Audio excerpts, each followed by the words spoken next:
Shalom untuk saudara pendengar yang dikasihi Tuhan Yesus Kristus. Selamat siang dan salam sejahtera untuk kita semuanya. Selamat datang kembali di renungan siang dan doa siang pada hari ini. Semoga saudara yang terkasih dalam keadaan sehat selalu. Kiranya damai dan sukacita Roh Kudus melimpah di dalam hati dan pikiran saudara saat ini. Sebelum kita mulai renungan pada siang hari ini, marilah kita bersama-sama berdoa. Bapa di kerajaan sorga, terima kasih atas penyertaan yang Engkau berikan kepada saya atas siang hari yang indah ini. Terima kasih telah memberi saya kesempatan untuk selalu dapat bersyukur atas segala pekerjaan yang aku kerjakan. Maka dari itu, saya mohon sertailah selalu diri ini sepanjang hari ini. Terima kasih atas berkat Tuhan hingga saat ini aku masih bisa merasakan kebaikan Tuhan dan buatlah agar bibirku selalu mengucap syukur kepadamu. Tuhan Yesus Kristus, terima kasih pada saat ini saya masih bisa bekerja. Tuhan, saat ini saya akan memulai pekerjaan saya. Berkatilah pekerjaan ini dan sertailah sepanjang saya selama bekerja pada hari ini, agar menjadi berkat bagiku, bagi keluargaku dan juga tempat saya bekerja. Berkati seluruhnya di siang hari ini agar berjalan dengan baik dan menjadi berkat untuk kami jalani bersama dengan anak Tuhan yang lainnya. Dalam nama Tuhan Yesus, aku berdoa. Amin. Sahabat saudara rohani, pembacaan ayat emas Alkitab renungan kita siang hari ini. Nats bacaan kita siang hari ini adalah Yesus yang memimpin kita dalam iman dan membawa iman kita itu kepada kesempurnaan, yang dengan mengabaikan kehinaan tekun memikul salib ganti sukacita yang disediakan bagi Dia. Tertulis di dalam kitab Ibrani 12 ayat 2. Bacaan kita pada siang ini terambil dari kitab 1 Korintus 15 ayat 42 sampai dengan ayat 49. Demikianlah pula halnya dengan kebangkitan orang mati. Ditaburkan dalam kebinasaan, dibangkitkan dalam ketidakbinasaan. Ditaburkan dalam kehinaan, dibangkitkan dalam kemuliaan. Ditaburkan dalam kelemahan, dibangkitkan dalam kekuatan. Yang ditaburkan adalah tubuh alamiah, yang dibangkitkan adalah tubuh rohaniah. Jika ada tubuh alamiah, maka ada pula tubuh rohaniah. Seperti ada tertulis, manusia pertama, Adam menjadi makhluk yang hidup, tetapi Adam yang akhir menjadi roh yang menghidupkan. Tetapi yang mula-mula datang bukanlah yang rohaniah, tetapi yang alamiah, kemudian barulah datang yang rohaniah. Manusia pertama berasal dari debu tanah dan bersifat jasmani, manusia kedua berasal dari sorga. Makhluk-makhluk alamiah sama dengan dia yang berasal dari debu tanah dan makhluk-makhluk sorgawi sama dengan dia yang berasal dari sorga. Sama seperti kita telah memakai rupa dari yang alamiah, demikian pula kita akan memakai rupa dari yang sorgawi. Ayat di atas terambil dari kitab 1 Korintus 15 ayat 42 sampai dengan ayat 49. Mari kita mulai renungan siang kita. Judul renungan kita hari ini adalah Tubuh Baru. Kata bijak Alkitab hari ini adalah, dalam sekejap mata kita semua akan diubah. Cerita renungan siang kita hari ini adalah, pada tahun 1728, Ben Franklin muda mengarang tulisan untuk batu nisannya sendiri. Tubuh B. Franklin, si tukang cetak, ibarat sampul sebuah buku tua. Lembaran buku itu sudah usang, hurufnya yang berwarna emas sudah terkelupas, terbaring di sini dan menjadi makanan cacing. Namun, karya dalam buku itu tidak akan hilang, karena, sebagaimana yang ia percayai, ia akan muncul sekali lagi, dalam edisi yang baru dan lebih cantik, sudah dikoreksi dan disempurnakan oleh sang pengarang. Dalam tulisan batu nisan ini, si jenaka Franklin, manusia Renaissance kolonial, mengikuti kebenaran pandangan Alkitab mengenai kebangkitan. Tubuh yang sekarang ini kita miliki mudah termakan usia, mengalami kemunduran fisik, dan pada akhirnya mati. Akan tetapi, kebangkitan Yesus Kristus menjanjikan tubuh adikodrati baru yang dibangkitkan dalam kemuliaan. Rasul Paulus berkata kepada kita, tubuh yang ditaburkan dalam kebinasaan, dibangkitkan dalam ketidakbinasaan. Yang ditaburkan dalam kehinaan, dibangkitkan dalam kemuliaan. Ditaburkan dalam kelemahan, dibangkitkan dalam kekuatan.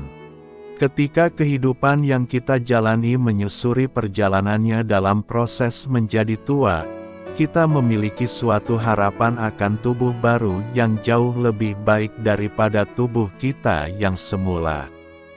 Di samping rasa sakit dan nyeri yang kita rasakan, ketetapan Tuhan bagi hidup kita aman di tangan Yesus, yang memimpin kita dalam iman dan membawa iman kita itu kepada kesempurnaan. Mari kita bahas sedikit kitab Ibrani. Penulis. Walau masih ada anggapan bahwa Paulus yang menulis surat ini, identitas penulisnya masih menjadi teka-teki sampai dengan hari ini. Gaya penulisan dan salam Paulus yang khas di bagian awal setiap suratnya tidak dijumpai di sini. Sebagai tambahan, penulis surat ini pasti seseorang yang pengetahuan dan informasinya didapat langsung dari orang yang mendengar langsung dari Yesus Kristus, dan karenanya membuat Paulus diragukan sebagai penulisnya. Beberapa pakar menganggap Lukas sebagai penulisnya, beberapa menganggap Apolos, Barnabas, Silas, Filipus, atau Aquila dan Priscilla. Terlepas dari manusia mana yang menuliskan ini, Roh Kudus yang menjadi penulis utama bagi seluruh isi Alkitab. Karenanya, surat Ibrani memiliki otoritas hasil kanosisasi yang sama dengan 65 buku lainnya di Alkitab. Tanggal penulisan. Bapak Gereja Clemens mengutip isi surat Ibrani pada tahun 95. Karena isi surat ini menyatakan Timotius masih hidup saat itu dan tidak mencatat tentang apapun mengenai berakhirnya upacara pengorbanan perjanjian lama terkait penghancuran Yerusalem tahun 70, memberikan bukti kuat kalau surat ini ditulis sekitar tahun 65. Tujuan penulisan. Dr. Walter Martin, pendiri Christian Research Institute dan penulis buku bestseller Kingdom of the Church, menyatakan surat ini ditulis oleh orang Yahudi kepada kaum Yahudi supaya berhenti berperilaku seperti orang Yahudi. Saat itu, banyak orang Kristen Yahudi yang kembali kepada praktik dan ritual Yudaisme supaya mereka tidak dianiaya. Surat ini menyerukan kepada mereka yang dianiaya untuk tetap hidup di dalam anugerah Yesus Kristus. Ayat kunci, Ibrani 1 ayat 1-2. Setelah pada zaman dahulu Allah berulang kali dan dalam pelbagai cara berbicara kepada nenek moyang kita dengan perantaraan nabi-nabi. Maka pada zaman akhir ini Ia telah berbicara kepada kita dengan perantaraan Anaknya, yang telah Ia tetapkan sebagai yang berhak menerima segala yang ada. Oleh Dia Allah telah menjadikan alam semesta. Ibrani 2 ayat 3. Bagaimanakah kita akan luput jikalau kita menyia-nyiakan keselamatan yang sebesar itu? Ibrani 4 ayat 14-16 berkata, "Karena kita sekarang mempunyai imam besar agung, yang telah melintasi semua langit, yaitu Yesus, Anak Allah, baiklah kita teguh berpegang pada pengakuan iman kita. Sebab imam besar yang kita punya, bukanlah imam besar yang tidak dapat turut merasakan kelemahan-kelemahan kita. Sebaliknya sama dengan kita, Ia telah dicobai, hanya tidak berbuat dosa. Sebab itu marilah kita dengan penuh keberanian menghampiri tahta kasih karunia, supaya kita menerima rahmat dan menemukan kasih karunia untuk mendapat pertolongan kita pada waktunya." Ibrani 11 ayat 1 berkata, "Iman adalah dasar dari segala sesuatu yang kita harapkan dan bukti dari segala sesuatu yang tidak kita lihat." Ibrani 12 ayat 1-2 berkata, "Karena kita mempunyai banyak saksi, bagaikan awan yang mengelilingi kita, marilah kita menanggalkan semua beban dan dosa yang begitu merintangi kita, dan berlomba dengan tekun dalam perlombaan yang diwajibkan bagi kita. Marilah kita melakukannya dengan mata yang tertuju kepada Yesus, yang memimpin kita dalam iman, dan yang membawa iman kita itu kepada kesempurnaan, yang dengan mengabaikan kehinaan tekun memikul salib ganti sukacita yang disediakan bagi Dia, yang sekarang duduk di sebelah kanan takhta Allah." Rangkuman, surat Ibrani ditujukan pada 3 kelompok: orang Kristen, orang yang mengenal Kristus sebagai fakta sejarah, dan orang yang tertarik kepada Kristus, tapi tidak mau menerima keilahiannya. Sangat penting untuk memahami kepada siapa surat ini dituliskan. Jika tidak, kita mungkin akan berpikir surat ini tidak sesuai dengan bagian Alkitab lainnya. Penulis Ibrani terus-menerus menyatakan keilahian Kristus, baik mengenai kepribadiannya maupun pelayanannya. Dalam tulisan Perjanjian Lama, kita memahami kalau semua ritual dan upacara dalam Yudaisme itu sebagai cara menyatakan kedatangan Mesias. Dengan kata lain, semua ritual dalam Yudaisme merupakan bayang-bayang akan terang yang akan datang. Surat Ibrani menyatakan Yesus Kristus jauh lebih sempurna dari apapun yang bisa dijadikan korban persembahan melalui ritual agama. Semua ritual agama menjadi tak berarti ketika dibandingkan kehidupan, karya, dan pelayanan Yesus Kristus. Keilahian Yesus Kristus menjadi tema utama di surat ini. Hubungan dari seluruh bagian Perjanjian Baru, mungkin hanya di surat Ibrani ini yang terfokus membahas soal Perjanjian Lama, yang menjadi dasar bagi keimamatan. Penulis Ibrani secara konsisten membandingkan ketidaksanggupan upacara korban di Perjanjian Lama dengan kesempurnaan dan keutuhan yang ada di dalam Kristus. Perjanjian Lama menuntut korban yang terus-menerus, sekali dalam setahun untuk korban penghapusan dosa. Perjanjian Baru menyediakan korban bagi penghapusan dosa, yang cukup sekali seumur hidup melalui Kristus, termasuk untuk mendapatkan akses langsung kepada mahkota kehidupan bagi setiap orang yang hidup dalam anugerah-Nya. Praktik, selain berisi mengenai doktrin yang dalam terkait kekristenan, surat ini juga memberikan contoh mengenai kehidupan pahlawan-pahlawan iman, yang tetap teguh di tengah-tengah situasi yang sulit dan susah. Mereka membuktikan soal pemeliharaan dan perlindungan Allah yang tidak bersyarat. Seperti mereka, kita juga bisa dengan yakin bersandar pada janji Allah, terlepas dari apapun situasi kita saat ini, dengan berkaca pada iman dalam kehidupan orang-orang kudus di Perjanjian Lama. Penulis surat Ibrani memberikan penghiburan kepada pembacanya, tetapi juga memberikan 5 peringatan keras, yaitu yang terkait bahaya ketidakpedulian, bahaya ketidakpercayaan, bahaya ketidakmatangan rohani, bahaya dari kegagalan untuk tetap teguh di dalam iman, dan bahaya dari menolak Allah.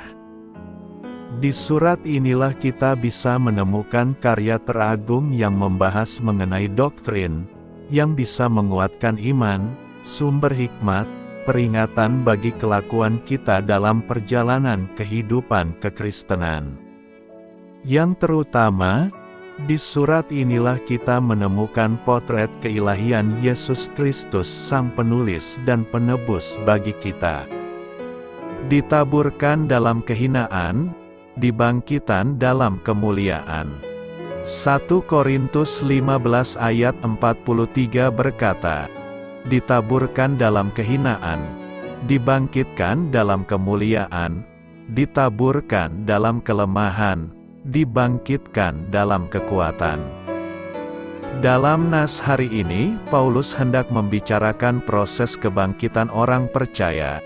Jika kita mendalami teks ini, maka kita akan mendapatkan beberapa pelajaran yang menarik, yakni: pertama, orang percaya akan ditaburkan dalam kehinaan, tetapi dibangkitkan dalam kemuliaan. Menurut Paulus, tubuh jasmani manusia akan ditaburkan dalam kehinaan. Ditaburkan dalam kehinaan artinya tubuh kita dikuburkan ke dalam tanah. Di dalam kubur tubuh kita akan binasa dan mengalami kerusakan. Kerusakan yang berkuasa atas tubuh yang penuh dosa dalam hidup ini menjangkau sampai ke dalam kubur dengan membusuknya jenazah. Jenazah ditaburkan dalam kehinaan, bahkan upacara penguburan yang paling mulia dan agung, proses pembalseman yang paling canggih, tidak dapat menantang kenyataan maut. Di pihak lain, tubuh yang ditabur dalam kehinaan itu akan dibangkitkan dalam kemuliaan. Kepadanya akan diberikan kehormatan yang tidak tertandingi di dalam dunia ini, karena ia akan menjadi bagian dari kemuliaan Kristus sendiri. Paulus menggambarkan kemuliaan itu bagaikan cahaya bintang. Hal ini juga bisa kita bandingkan dengan Daniel 12 ayat 3 yang mengatakan bahwa mereka yang dibangkitkan dari antara orang mati, akan bercahaya seperti cahaya cakrawala, seperti bintang-bintang. Kedua, tubuh orang percaya ditaburkan dalam kelemahan tetapi dibangkitkan dalam kekuatan. Ditaburkan dalam kelemahan merupakan ciri dari semua keberadaan manusia, tetapi akan dibangkitkan dalam kekuatan. Di sini kembali Paulus menunjukkan bahwa orang Kristen akan ikut serta bersama kehidupan kebangkitan Yesus sendiri, karena Yesus pun disalibkan di dalam kelemahan tetapi dibangkitkan oleh kekuatan Allah. Berefleksi dari nas hari ini, maka kita akan tiba kepada pemahaman bahwa melalui Adam yang pertama, kita memperoleh tubuh jasmani kita, yang cocok digunakan untuk kehidupan di bumi. Akan tetapi tubuh kita menjadi binasa setelah kejatuhan ke dalam dosa. Oleh karena pelanggaran, umat manusia menjadi fana. Semua orang tidak luput dari penuaan, penurunan fungsi, dan kematian. Dari debu kita diciptakan, dan pada akhirnya kita akan kembali menjadi debu. Sebaliknya, tubuh kebangkitan kita akan dibangkitkan dalam ketidakbinasaan. Kita sudah tidak lagi mengalami sakit penyakit, penurunan fungsi, kematian, dan pembusukan. Dan, sesudah yang dapat binasa ini mengenakan yang tidak dapat binasa, maka akan genaplah firman Tuhan yang tertulis, maut telah ditelan dalam kemenangan. Karena kejatuhan, kita ditaburkan dalam kehinaan. Pada awal mulanya kita diciptakan sempurna menurut gambar dan rupa Allah, namun dosa menyebabkan kehinaan. Akan tetapi orang percaya memiliki janji bahwa tubuh kita yang tidak sempurna dan hina ini akan dibangkitkan dalam kemuliaan. Karena telah dibebaskan dari segala batasannya akibat dosa, tubuh kebangkitan kita akan mulia dan cocok digunakan untuk menyenangkan dan memuliakan Pencipta kita selama-lamanya. Tubuh kita yang sekarang juga dinodai oleh kelemahan. Baik, jasmani kita di dunia rapuh dan mudah terjangkit berbagai penyakit. Kita juga dilemahkan oleh dosa dan godaan. Namun, suatu hari tubuh kita akan dibangkitkan dalam kekuatan dan kemuliaan, dan kita tidak lagi dibatasi oleh ketidaksempurnaan dan kerapuhan yang kita kenal di zaman ini. Pada akhirnya, tubuh kebangkitan kita bersifat rohani. Tubuh alami kita cocok untuk kehidupan di dunia ini, namun terbatas pada dunia ini saja. Daging dan darah tidak mendapat bagian dalam kerajaan Allah. Setelah kebangkitan kita memiliki tubuh rohaniah yang cocok untuk kehidupan di surga. Ini tidak berarti kita hanya berupa roh saja. Roh tidak memiliki tubuh, melainkan bahwa tubuh kebangkitan kita tidak membutuhkan asupan jasmani. Karena itu, mari berjuang untuk menjadikan tubuh jasmani yang hina dan lemah ini kelak menjadi tubuh yang dibangkitkan dalam kemuliaan dan kekuatan bersama Yesus. Dapatkah kita bertemu dan mengenali teman-teman dan anggota-anggota keluarga kita di surga? Banyak orang menyatakan bahwa hal pertama yang mereka ingin lakukan ketika sampai di surga adalah segera bertemu dengan semua teman dan orang-orang yang mereka kasihi, yang telah mendahului mereka ke surga. Saya rasa tidaklah demikian. Ya, saya percaya bahwa kita dapat bertemu, mengenali dan melewatkan waktu bersama dengan teman-teman dan anggota-anggota keluarga kita di surga. Dalam kekekalan ada banyak waktu untuk itu. Namun, saya rasa itu tidak akan menjadi fokus utama saat kita kelak berada di surga. Saya percaya kita akan lebih tertarik menyembah Tuhan dan menikmati keajaiban surga daripada sibuk berkumpul kembali dengan orang-orang yang kita kasihi. Apa kata Alkitab mengenai kemungkinan kita bertemu dan mengenali orang-orang yang kita kasihi saat di surga? Ketika bayi dari Daud meninggal dunia sebagai akibat dosa Daud dengan Batsyeba, setelah saat perkabungan, Daud mengatakan, "Tetapi sekarang ia sudah mati, mengapa aku harus berpuasa? Dapatkah aku mengembalikannya lagi? Aku yang akan pergi kepadanya, tetapi ia tidak akan kembali kepadaku." Daud menganggap bahwa dia dapat mengenali anaknya ketika di surga, sekalipun dia meninggal dunia sebagai bayi. Alkitab menyatakan bahwa ketika sampai di surga, maka kita akan menjadi sama seperti dia, sebab kita akan melihat dia dalam keadaannya yang sebenarnya. 1 Korintus 15 ayat 42-44 menggambarkan tubuh kebangkitan kita, demikianlah pula halnya dengan kebangkitan orang mati. Ditaburkan dalam kebinasaan, dibangkitkan dalam ketidakbinasaan, ditaburkan dalam kehinaan, dibangkitkan dalam kemuliaan, ditaburkan dalam kelemahan, dibangkitkan dalam kekuatan. Yang ditaburkan adalah tubuh alamiah, yang dibangkitkan adalah tubuh rohaniah. Jika ada tubuh alamiah, maka ada pula tubuh rohaniah. Sebagaimana tubuh duniawi kita sama seperti manusia pertama Adam, demikian pula tubuh kebangkitan kita akan menjadi sama seperti tubuh kebangkitan Kristus. Sama seperti kita telah memakai rupa dari yang alamiah, demikian pula kita akan memakai rupa dari yang sorgawi. Karena yang dapat binasa ini harus mengenakan yang tidak dapat binasa, dan yang dapat mati ini harus mengenakan yang tidak dapat mati. Banyak orang yang mengenali Kristus setelah kebangkitannya. Jadi, jika Kristus dapat dikenali dalam tubuh kebangkitannya, saya tidak melihat ada alasan mengapa tubuh kita akan berbeda. Dapat bertemu kembali dengan orang-orang yang kita kasih itu bagian yang mulia dari surga. Namun surga pasti lebih mengenai Allah dan bukan mengenai apa yang kita inginkan.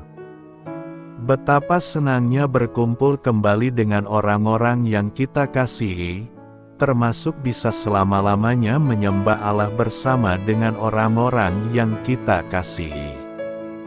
Apa artinya berdiri teguh?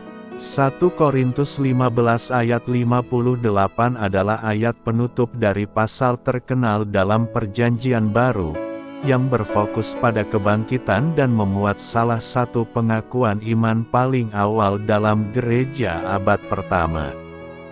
Ayat tersebut menyatakan, "Oleh karena itu, saudara-saudaraku yang terkasih, berdirilah teguh. Jangan biarkan apapun menggerakkan Anda. Berikanlah dirimu sepenuhnya kepada pekerjaan Tuhan, karena kamu tahu bahwa jerih payahmu dalam Tuhan tidak sia-sia." Ungkapan berdiri teguh juga diterjemahkan menjadi 1 Korintus 15 adalah permintaan maaf Paulus atas kebangkitan, dan bukti internal menunjukkan bahwa ia menanggapi klaim yang menyangkal kebangkitan orang mati. Dia menyampaikan tanggapannya dengan sebuah pengingat akan keyakinan akan inti Injil dan dengan membagikan penampakan-penampakan penting dari kebangkitan Kristus adalah bukti bahwa ada lebih banyak hal di dunia ini. Hal ini hendaknya memperluas wawasan kita dari yang sementara menuju yang kekal. Apapun yang kita lakukan di bumi untuk Kristus tidak sia-sia karena kebangkitan. Rasa sakit dan penderitaan juga bersifat sementara, karena tubuh kebangkitan kita yang baru tidak akan tunduk pada batasan-batasan ini. Akan tiba saatnya ketika Tuhan akan menghapus segala air mata dari mata mereka. Tidak akan ada lagi kematian, duka cita, tangisan, dan kesakitan, karena peraturan lama sudah berlalu. Teguh. Oleh karena itu, kata penghubungnya menunjukkan bahwa ayat tersebut berkaitan dengan ayat sebelumnya. Karena ayat ini muncul di akhir pasal ini, kita harus mengkaji keseluruhan pasal ini untuk memahami konteks luasnya dan mendapatkan pemahaman yang lebih baik tentang apa artinya berdiri teguh. Yesus yang telah bangkit kepada para saksi mata di bagian selanjutnya dari pasal ini, Paulus berargumentasi tentang realitas kebangkitan orang mati, yang membentuk pengharapan orang Kristen. Berdasarkan harapan dan kemenangan atas kematian ini, pembaca diajak untuk berdiri teguh. Ungkapan Yunani untuk berdiri teguh menyiratkan stabilitas, keteguhan, dan pengabdian yang kuat terhadap sesuatu. Jemaat Korintus, umat Kristen zaman dahulu dan modern, didorong untuk tetap berkomitmen kepada Kristus dan mengabdi kepadanya. Beberapa metafora berperan di sini. Kita dapat membayangkan sebuah pohon yang berdiri kokoh melawan angin kencang, tentara yang mempertahankan benteng, atau pasangan yang menopang pasangannya yang sedang sakit. Berdiri teguh berarti setia, berbakti, dan tidak bergerak. Kita hendaknya berdiri teguh dalam menghadapi pencobaan, godaan, penganiayaan, dan pertentangan. Perjalanan kekristenan bukanlah perjalanan yang mudah, apalagi dengan semakin meningkatnya permusuhan terhadap nilai-nilai kekristenan. Gereja juga menghadapi serangan dari guru-guru palsu yang memberitakan Injil yang berbeda, menyangkal doktrin-doktrin inti Kristen, dan menipu banyak orang. Gerakan dekonstruksi semakin menekankan perlunya ketabahan. Meskipun tren-tren ini memang sudah diduga, tren-tren ini juga bisa menjadi peringatan. Bagaimana cara seorang Kristen berdiri teguh? Semuanya dimulai dengan kepercayaan yang kuat pada pribadi dan karya pengorbanan Kristus. Dia adalah fondasinya. Umat Kristen juga harus bergantung pada Roh Kudus untuk mendapatkan kekuatan, secara teratur mengonsumsi kitab suci, dan memelihara persekutuan dengan Tuhan melalui doa. Orang-orang Kristen diperintahkan untuk menjadi kuat di dalam Tuhan dan di dalam kuasa-Nya yang perkasa. Kenakan seluruh perlengkapan senjata Allah. Selamat berkarya untuk Tuhan. Selamat memulai karya dalam minggu ini untuk Tuhan. Doa saya menyertai saudara sekalian. Saya memberkati Anda agar sewaktu Anda mencarinya dari Dia, Bapa Surgawi Anda akan memberikan bagi Anda roti harian Anda, dalam nama Yesus Kristus. Tuhan yang berkuasa atas alam semesta dan menuntun kita kepada iman yang menyelamatkan. Tuhan Yesus menyertai senantiasa. Tuhan memberkati. Amin.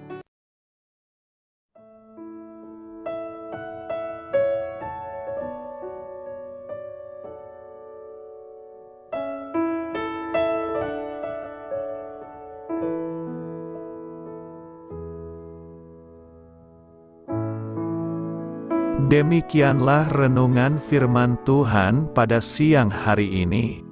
Semoga menjadi kekuatan di dalam hidup kita dan menjadikan kita pribadi yang lebih sukses. Sebelum kita memulai aktivitas hari ini, marilah kita berdoa.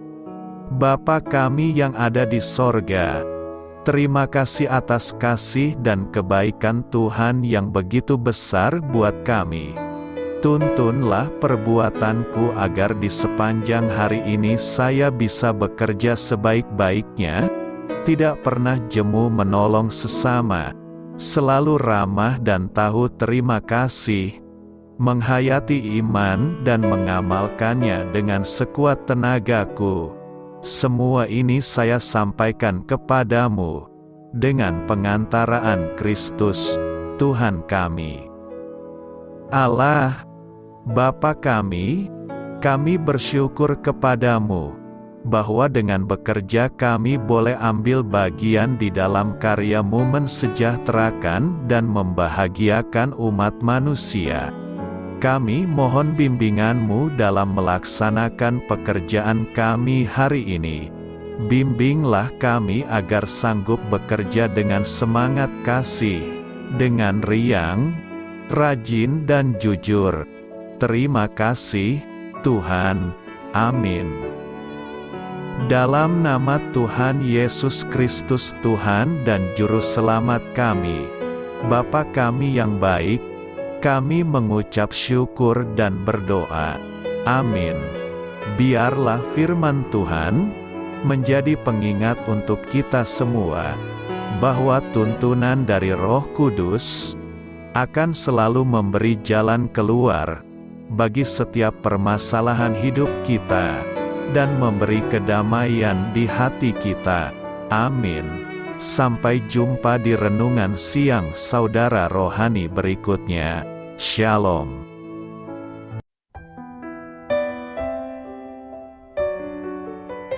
Halo untuk semua pendengar saudara rohani yang terkasih di dalam nama Tuhan Yesus Kristus dimanapun berada. Mari dukung kami, tim redaksi Renungan Harian Saudara Rohani, dengan cara memberikan bantuan, kritik dan masukan. Saudara dapat memberikan masukan melalui kolom komentar di bawah atau mengirim kepada kami langsung melalui email yang tertera di layar Anda, saudararohani@gmail.com. Jika saudara terberkati melalui renungan ini, saudara dapat mendoakan kami dan memberikan bantuan lainnya dengan mengirim email kepada kami. Saya berdoa agar saudara sekalian bahagia dan sehat selalu. Amin.